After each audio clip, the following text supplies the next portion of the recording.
continuing coverage of Super Bowl 52. It is chilly outside, but it is plenty warm inside where we are talking football off a big trade and obviously a big game coming up this weekend. And we are delighted to welcome to our set here Terrell Owens, who joins us on behalf of Febreze. And so when you watch those highlights of Super Bowl 39, where you were the best player on the field, but unfortunately your team didn't win, all these years later, what thoughts go through your mind?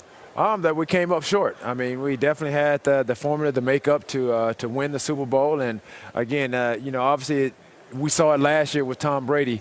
No lead is safe, and when that guy's on the football field, the chances of winning is very, very high. People sometimes compare your performance in that game to Willis Reed. Folks may not remember you coming back from the broken foot, broken leg, and hadn't played in weeks, and you come out there and really had a dominating performance.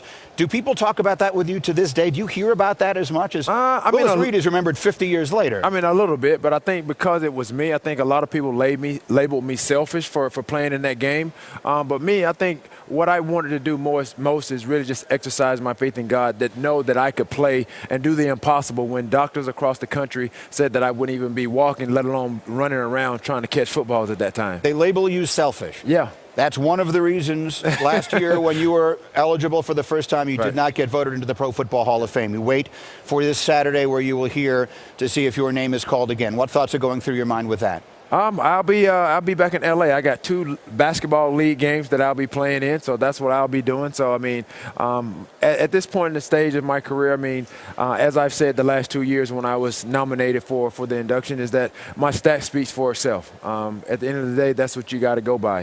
You think about the bylaws and the criteria in which guys are nominated and ultimately inducted into the Hall of Fame. That's what it should be about. What have you heard from the people who do not support you for the Hall of Fame? Have you spoken to them directly? No, I haven't. Like I said, I haven't really paid too much attention about it. Obviously, around this time of the year, that's the topic of discussion. But again, I've been inducted into the UT Chattanooga Hall of Fame, and I just got inducted into the Alabama Sports Hall of Fame, and I'm very proud and blessed to be a part of that. What would it mean to you if your name is called Saturday?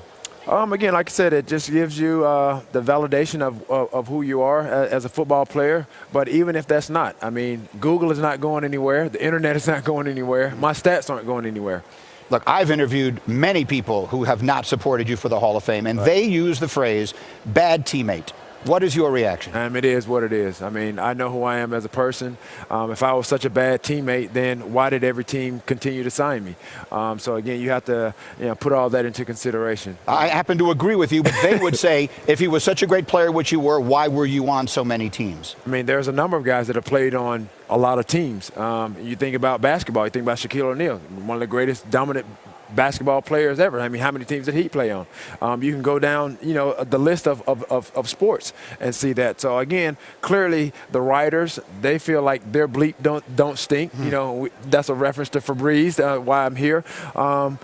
Dude, I can only do what I can do. You think about a lot of the issues that are surrounding a lot of the players that are in the Hall of Fame now, and then those that are up for being in the Hall of Fame. When you talk about character issues, teammates, things of that nature, the media created that narrative that I was a bad teammate. But there are a number of guys, players, coaches, teammates that I played with that said I was a great teammate, but they didn't create that narrative. So it just shows, it's mind-boggling. The 2 preeminent receivers of your generation were yourself and Randy Moss. He's eligible this year. Right. How will you feel if he gets in and you don't? It is what it is. Like I said, nothing's fair these days. I mean, there's a number of issues that we can, cry about, whine about. But at the end of the day, like I said, I know what I did. Considering I never thought I would play beyond the collegiate level, to play the way that I did, statistically standing behind the greatest of all time in Jerry Rice. I mean, there's nothing else more I can say or nothing else I can do. In some cases, the numbers speak for themselves. In other cases, the celebration spoke for itself. The No Fun League, which it was known as for many years, has changed that a little bit, and they now allow a little celebration. So let's look at some of your most famous ones. There was the Star in Dallas. That may not have gone exactly as you wanted it to. Then some of the other famous ones. There was we're still looking at this one here. So this was in Dallas. They didn't like that. It's so good you got to see it twice. You got to see it twice. How about this one? This was the Sharpie in the sock. Tell me about this Very one. impromptu. Like I said, spur of the moment, very creative. How could it have been spur of the moment if you had the Sharpie in the sock? right before that series, I asked one of our equipment guys to give me a Sharpie, and I put it in my sock, and that was the result of it. How about this one? The legendary flapping of the Eagles' wings. Hey, they're here for the main reason that I wanted to be here, the fans, the city of Philadelphia. Again, I love that they embraced me, and I wanted to get back, and I wanted to entertain. And then you may have coined the now popular phrase, get your popcorn ready. Absolutely. Anytime that I'm anywhere in sight and I'm competing, you best believe you better get your popcorn ready, because I tend to try to put on a show. So as you watch those back over all those years that you played, which one is your favorite?